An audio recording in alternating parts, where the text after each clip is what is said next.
ఇక ఈయనతో పాటు కేరళ కమ్యూనిస్ట్ యోధుడు అచ్యుతానందన్ ఎవరైతే ఉన్నారో 2006 నుంచి 2011 వరకు కేరళ ముఖ్యమంత్రిగా పనిచేసినటువంటి సిపిఐఎం నేత ఆయన 101 సంవత్సరాల వయసులో చనిపోవడం జరిగింది.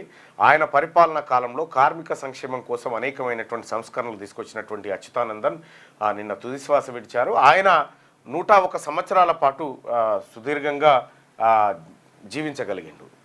101 అవుట్. 1936 ప్రాంతంలో కమ్యూనిస్టు ఉద్యమంలోకి వచ్చినటువంటి ఆయన దాదాపు 80 సంవత్సరాల వయసులో ముఖ్యమంత్రి కాగలిగినాడు. 80 సంవత్సరాల పై వయసులో 85 సంవత్సరాలకి ముఖ్యమంత్రి కాగలిగినాడు. కమ్యూనిస్టులో ఆయన జీవితమంతా కమ్యూనిజంలోనే గడిచింది. కేరళలో ఆయన పరిపాలన ఒక స్వర్ణయుగంగా నేషనల్ మీడియా కూడా మాట్లాడుకుంటా ఉంది. సో ఈయనతో పాటు త్రిపుర ముఖ్యమంత్రిగా మాణిక్ సర్కార్ అని ఒక ఆయన ఉంటుండే. ఆయన కూడా ఒకే రూపాయి జీతంతో పనిచేసినటువంటి ఏది ముఖ్యమంత్రిగా పేరుగాంచిండు.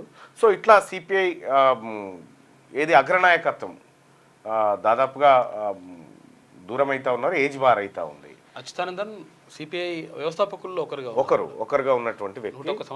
101 సంవత్సరాలు ఒకే పార్టీలో దాదాపు జీవితాన్నంతా గడపడం అంటే అది చిన్న విషయం కాదు, దానికి పెద్ద సాహసమే అనుకోవాలి. అది కేరళలో ఆయన ప్రస్థానం ముగిసిపోయింది. ఇక పార్లమెంట్ సమావేశాల్లో పహల్గామ్ దాడి ఘటన అలర్లు జరుగుతూ ఉంటే